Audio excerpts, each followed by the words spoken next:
بسم الله الرحمن الرحيم. النهارده هنكلمكم عن حاجه كويسه في الحمام، وهي موضوع التحضير. موضوع التحضير ماشي يا جماعه. النهارده الواحد بسم الله ما شاء الله متشيك اهو، لابس العبايه. النهارده الجمعه، لسه مصلين الجمعه بقى ورايقين، نقولوا كلمتين كده كويسين.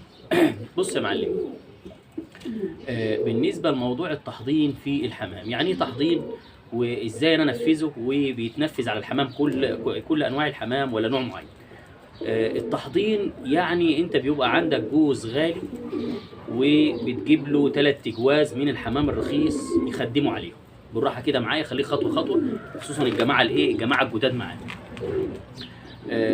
ما ينفعش تروح تجيب لي جوز حمام بلدي مثلا، او جوز حمام من انواع الرخيصه او الانواع العاديه، وتخلي الحمام يخدم عليه. فانت بتخلي نوع مقشف يخدم على نوع مقشف، فانت يبقى ما كسبتش حاجه. بص يا معلم، انت بتجيب نوع يكون غالي، سواء حمام لحم او حمام يكون فيه مواصفات مثلا انواع تكون غاليه شويه. وليكن انا بالنسبه لي مثلا بجيب الحمام الكينج. الحمام الكينج معايا حمام غالي، وبالنسبه للسلالات اللي هي الكويسه فيه، او السلالات اللي فيها مواصفات وغاليه شويه، الجوز فيه مثلا بيعمل له 1200 جنيه، وساعات بيوصل ل 2000 وبيعدي ال 2000، اللي هو فيه مواصفات الكينج الاصلي، او الكينج المواصفات اللي هو بيبقى مثلا الاهالي بتاعته استيراد او انواع غاليه شويه. فانا عايز اجيب منه سلاله كويسه، وعايز اجيب السلاله ديت في فتره بسيطه، وكمان مش عايز ابهدله واخليه ان هو يرقد على البيض ويطلع وياكل الزغاليل. فاعمل ايه؟ بجيب جوز الزغاليل، جوز الحمام الكينج السلاله النظيفه، وبجيب 3 جواز يخدموا عليهم. بس لازم ال3 جواز اللي يخدموا عليهم يكون فيهم مواصفات، ما يكونش برضو اي حمام. يعني انا الحمام الكينج عندي فبتطلع الزغلول بسم الله ما شاء الله حجم كبير، ما ينفعش اخلي مثلا البلدي يخدم عليهم. بخلي اللي يخدم عليهم بقى؟ ممكن روماني شعبي، حمام روماني شعبي، او حمام اللي هو الثلاثينات بتاع الحمام الكبير، يعني حمامه تكون حجمها كبير، بحيث لما هي تلقط على البيضه تعرف تكفي البيضه، ولما تاكل الزغاليل كويس. لان لو جبت حمام بلدي، يعني كان في اخ كلمني في التعليقات بيقول لي انا عندي حمام كينج وبخلي البلدي يخدم عليه. لا، البلدي صعب يخدم عليه في حاله واحده بس، لو خليت فرد واحد. يعني مثلا جبت زغلول كينج واحد، ممكن الجوز البلدي ياكلوه، والموضوع هيبقى صعب عليك. يعني بدل ما انت هتجيب 3 جواز هتجيب 6 جواز، لا، انت تجيب الحمام اللي هو الثلاثينات او الحمام الكبير في الحجم عشان يخدم على الحمام الكينج. طب بتعملها ازاي دي؟ انت بتسيب الحمام اللي عندك يتجوز عادي ويبيض، وبتسيب الحمام الكينج يبيض، وبتكتب عندك، بتبقى مرقم الحمام ده بارقام او حافظه في دماغك، عارف ان الجوز ده لسه بيض النهارده، ده بيض من يومين، ده بيض كمان يوم. بتمسك تجيب الحمام الكينج بتاعك اللي لسه بيض، وتشيل البيض بتاع الحمام الحضان وتحطه تحتيه. ما يكونش الموضوع يعدي يومين، يعني 3 ايام لا، يكون الموضوع يوم او يومين فرق من ده باض عن ده. ممكن بتعمل حركه، انا بعمل حركه بعملها يعني، ساعات بشيل البيض بتاع الحمام الكينج احطه في الثلاجه عادي. البيض يا جماعه بيتحط في الثلاجه، وممكن يقعد معاك لمده 15 يوم واكتر، بس انا بنصح يعني ما تكونش اكتر من 15 يوم، عشان لو حصل مشكله، الثلاجه فصلت، النور قطع، حصلت مشكله، البيضه يعني اتعاملت معامله مش حلوه، ممكن البيضه بعد 15 يوم بيبقى الموضوع صعب. لحد 15 يوم بشيل البيض لمده 3 ايام 4 ايام 5 ايام بالكثير مثلا، واشوف اول ما الحمام اللي عندي اللي هو الحضان يبيض، اجي شايل البيض ده وحاطط البيض ده، وبسيبهم يطلعوا تحتيه. ليه بقى؟ اول ميزه معاك ان انت الحمام الكينج اللي لسه بايض وانت خدت البيض بتاعه وهجنته، ربنا بيكرم بعديها باسبوع، ممكن 10 ايام بالكتير، وتلاقي تلاقي الحمام الكينج باض.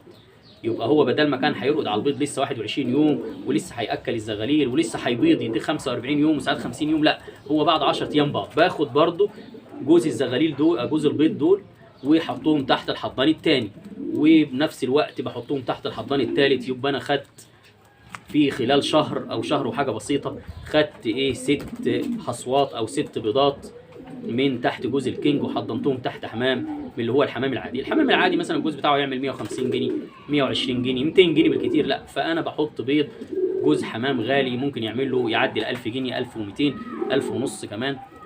يبقى انا استفدت. ادي دي اول استفاده. اول حاجه استفاده ماديه، ان انا حصلت على عدد زغاليل اكتر في فتره بسيطه.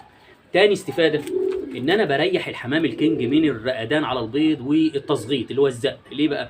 لان الحمام برضو لما بيرقد على البيض ويزغط الزغاليل بيبذل مجهود، وده برضو على حساب صحته، فانا بحافظ على السلاله النقيه اللي عندي دي.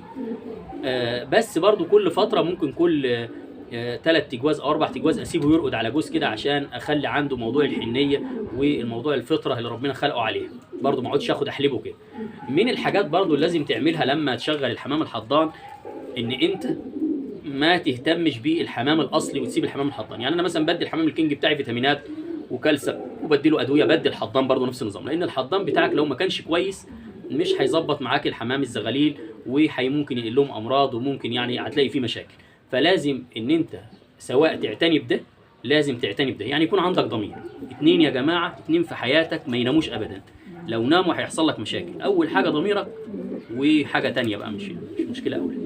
المهم خلينا في موضوع لازم الحمام تهتم بيه اللي هو الحمام الحضان. طيب ادي حاجه.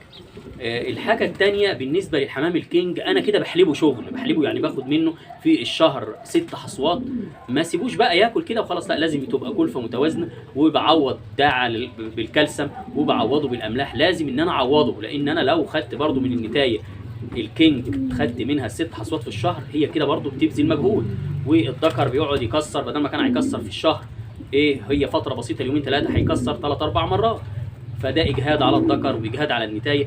فلازم ان انا برضو انصح بالفيتامينات والاملاح والكالسيوم. طب عندك ايه؟ عندك بشري، الاميولانت بشري حلو قوي، وفي الفيتا ماونت شراب بشري حلو برضو، وفي عندك الفي دروب شراب بشري.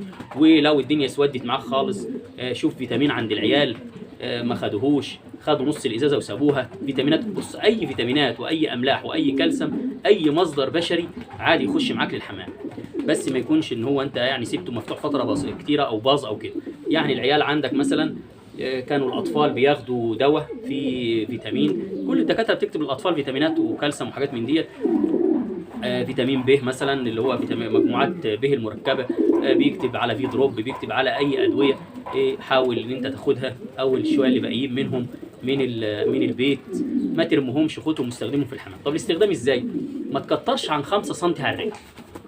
اي دواء يا جماعه فيتامينات واملاح وكالسيوم، نتكلم على المكملات الغذائيه مش المضادات الحيويه. المضادات الحيويه استخدامها حساس شويه، اما الفيتامينات لازم انت يعني مش حساسه للدرجه دي، بس برضو الزياده فيها غلط. يعني مثلا لو انا كترت عن 5 سم على الرجل وشربت الحمام فتره كبيره من اي مركب كالسيوم، هتبص تلاقي قشره البيضه بتاعت الحمام، قشره البيض هتبص تلاقيها بقت سميكه تخينه كده، يجي الزغلول ينقر في البيضه ما يعرفش يفتح على نفسه ويموت، ويبقى اسمها دي ظاهره من حاجه اسمها ان البيض كبس. البيض بيكبس معاك لما من ضمن الاسباب لما البيضه بتبقى سمكها تقيل او سمكها تخين، نتيجه ان انت اديت كالسيوم كتير. لو انا اديت فيتامينات كتيره برضو بيعمل اسهالات عند الحمام، وبيعمل اجهاد في الكلى وفي الكبد. من الحاجات الكويسه برضو في موضوع الحضان الحمام ان انا بشغل معايا البيض بتاع الحمام الحضان. يعني انا مثلا دلوقتي الحمام الحضان باض بالطين، وليكن حمام مثلا تلاتينات، حمام زاجل، حمام بلدي، ما اخدش البيض بتاعه ده ارميه، لا ما باخدوش ارميه، دي حاجه برضو نعمه ربنا ما ينفعش ارميه. بمسك بيكون عندي جوز فوت معايا، يعني جوز مثلا من الحمام الحضان ما جاش ميعاده مع ما انا انت مربي. بص يا باشا، 3 تجواز بيخدموا على جوز، 3 تجواز حضان بيخدموا على جوز. اشمعنى 3 تجواز؟ عشان تضمن ان في الفتره اللي باض فيها الحمام جوز او 2 بيضين، ما ينفعش جوز واحد وما ينفعش جوزين، لازم 3 تجواز. فانا وانا بحضن في جوز بيخلع مني بيبيض والتاني الكينج لسه ما باضش، بجمع البيض وهحطه تحتيه، بحط تحتيه 3 بيضات، وساعات بحط 4 بيضات تحت جوز الحضان اللي هو فوت ده. هو هيطلعهم، هيطلع لك ال4 بيضات، يعني عندي الحمام بيطلع ال4 بيضات، بيطلع ال3 وبيطلع ال4 بفضل الله. بس هي المشكله في ايه بقى؟ المشكله لما يجي ياكلهم، هو هيرقد عليهم وهيقلبهم وهيطلعهم لك 100 100 لما يبقى الحمام يكون حنين وكويس. وانت هبقى برضو اعمل لك فيديو عن مواصفات الحمام الحضان، لازم يكون حمامه حنينه، ولازم يكون حمامه قويه، ولازم تكون حمامه انت جربتها عشان ما تبوظلكش البيض الغالي ده. فانا باخد البيض احطه تحتيها، واول ما يطلع بقى انا بشوف الزغليل عملت ايه، بشوف اللي بلاقيه ماكله خلاص هو كده كويس. هو ممكن جوز الحمام ياكل فردتين، صعب قوي ياكل 3، وصعب قوي ياكل 4، يعني الحمام في المعتاد بياكل الزغلولين. فانا باجي بالزغلولين التانيين ازق معاهم باكل ميكس خارجي بسرنجه واكلهم. دي حركه. الحركه الثانيه لو انت عندك الجوز عافي شويه وانت بتاكله كويس، ممكن تسيب جوز زغاليل ياكلهم، وبعد كده تيجي شايلهم من تحت ابوهم وامهم وتسيبهم ياكلوا الايه الجوزين التانيين، تقعد تلعب كده، اللي تلاقيه واكل تشيله وتسيب اللي مش واكل.